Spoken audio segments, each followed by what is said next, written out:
So, a while ago, wait, I gotta get my cup of tea. Hi guys, my name is Emma and let's talk spooky stuff.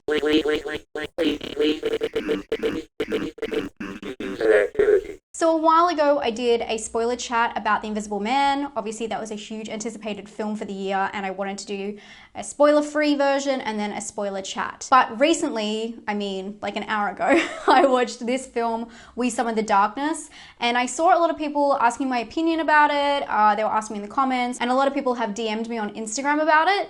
And I was curious what it was about, but a lot of you kind of gave me a hint that there might be a spoiler, so you were very close-mouthed about it. So I knew something was up with this film. I also saw a couple of people posting about how people were 50-50 with this, so I was quite interested in the matter. But after watching the film, I realized I cannot do a spoiler-free review of this film because the twist it's pretty much the whole chunk of the film, and I think I want to talk about it. I usually don't talk about spoilers because I love giving you guys suggestions and I hate spoiling films and I want you to watch it and have the same effect as I do. So please, if you have not seen this film, do not watch this video. This is a spoiler conversation about what happened in the film and thoughts on it. It's a very casual video, guys. I even got my cup of tea here. Earl Grey, no milk. You crazy people out there calling it a London fog in America. You're crazy. There's no milk in an Earl Grey. Everyone disagrees. Thumbs down. But I thought it'd be a fun video if we had just a casual conversation about this film. The film is directed by Mark Myers. I did look up that pronunciation because I felt like it was spelt differently, but apparently that's how I say it. I'm sorry if I butchered it. He also did My Friend Dharma, which I wasn't a huge fan of that film. And I think it's really interesting the tonal differences between this film and that film because that film's quite a serious film. So it was quite a shock when I saw that he did this film, but I'm really glad that he's still sticking to the kind of like thriller horror genre. I'm happy with that. The more we get made, the more gems there are somewhere. But let's talk about what the film is about first. The film stars Alexandra Daddario, Maddie Hassan, and Emily Forsyth. It also has a unique appearance by Johnny Knoxville as a pastor. But what is this film about?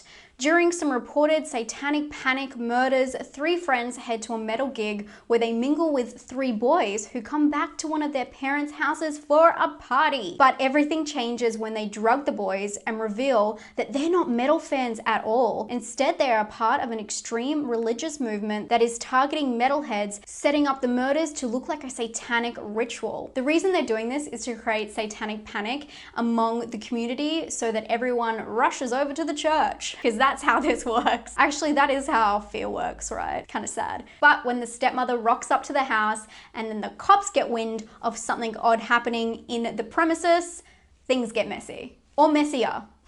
I was really surprised when I finished watching this movie and then I went onto IMDb and saw how trashed it got.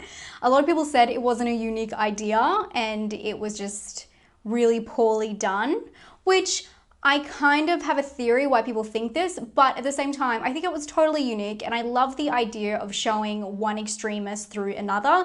You know, how they paint obviously satanic panic and like Satanists and like metalheads as being like such, I guess, like violent kind of people, when in actuality it is like, I'm trying not to say like what religion I assume it is, but I assume it's some form of Christianity because I don't know really what they were. It didn't really explain that to a, you know, to a T. But, you know, showing someone who's meant to have certain values, you know, flipped on its head, which a lot of films have done recently, and I think done a lot better than this, such as The Hunt. If you haven't seen The Hunt, that does that in a really good way, showing like the middle ground between that, which is something I really enjoy. And although I do love the idea of having this like religious extremists think that they're better than other religious extremists, that, you know, Satanists aren't really like, it's not really about that, but you know what I mean.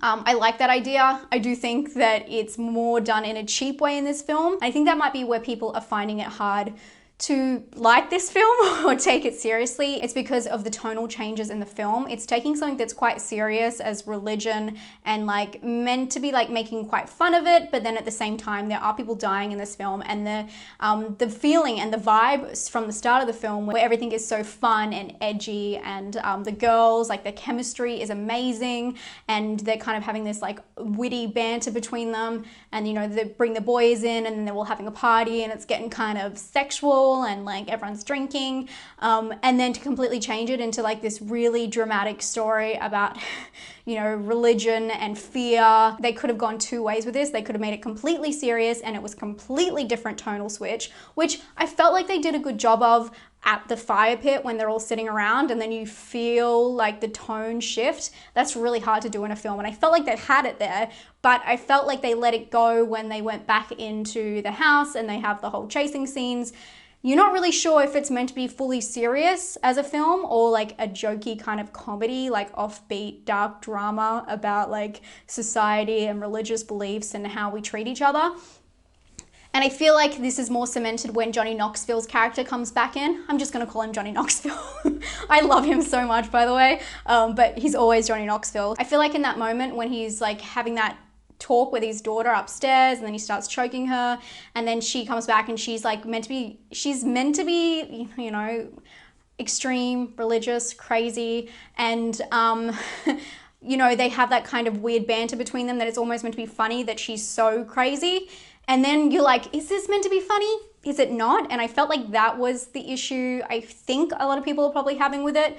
They're not too sure if it's meant to be serious or funny, and it kind of lies somewhere in the middle where it is hard to do that in a film that I really respect that does that well, I think. I know a lot of you guys don't like this film, but I mean, each your own. I can respect your opinion, but Us, I feel like, does it in a really good way where it's serious and then funny and they can switch back and forth, but I think it's really hard to do in a film and to do it right. I do feel like the film was still very enjoyable to watch, especially after that twist came out. I was really excited to see you know, the religious extremes. As you guys know, I just did a video not too long ago about 20 cult films, very much into like religious films, aspects in films and cults and things like that. So I think that's probably why a lot of you guys recommended it to me. So I was very interested to see where it went, but it kind of slowed down after they revealed that. It was just kind of like a fight scene until the end. So I felt like, although it did so well to build up the characters and have them go to this like gig, and I don't know, like the chemistry between them was really cool, and the way that they sucked the boys in I thought was really interesting.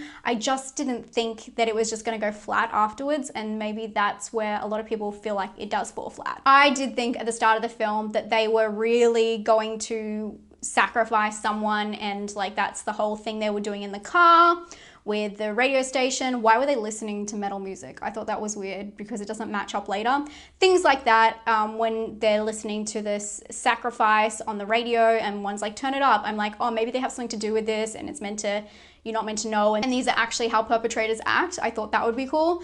But I did really like the twist, even though it was different to what I thought it was a good one. But I think that the point is that good twists don't make the film unless they can be carried all the way through to the end. Something very interesting in this film is I read the tagline afterwards, which was, be careful what you pray for. I don't think it fits. I don't think it fits. Another issue they could have with the film is the fact that the morals didn't really match up, but I think that that's actually the point. The fact that, you know, they're swearing and they're drinking and they're being like hypersexual, which, I mean, I'm saying this for the sake of the video, trust me. That doesn't really match up with the Christian or religious aspect. I like to think of it as when they have the chance to break out of that character, they do it and they really take advantage of it. If you've seen Unorthodox, which is on Netflix, there's like a kind of an aspect like this where they go outside of the community and like one of them takes full advantage of that.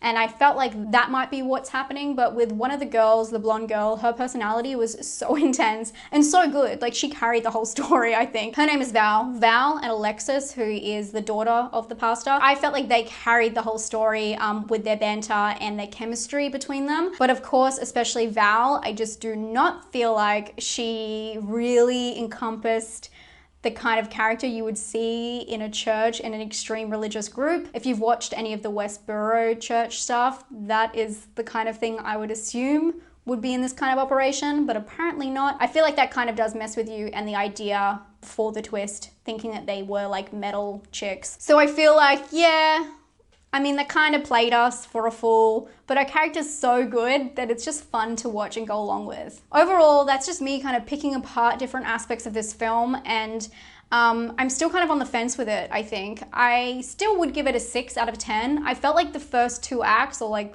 first act and a half, was so good. And I just wish there was more than just an action scene towards the end, because it felt like it had so much to say, and I felt like it just fell flat, and then it got confused with the message towards the end. If they came back home with, you know, like, this is what religion does, or this is what difference of opinions, you know what I mean. I felt like if they could get to a point together, or her to go fully crazy about religion in the end, because that's what she was doing it all for, that would have made more sense. But the way they kind of ended it with like the one girl turning good and then like driving away and like leaving with the guy with a mullet, I can understand why people aren't fully down for it. Overall, I'd probably give this film like a 6 out of 10. For originality, I'd give it like a 7, and for scare, I'd give it like a 2.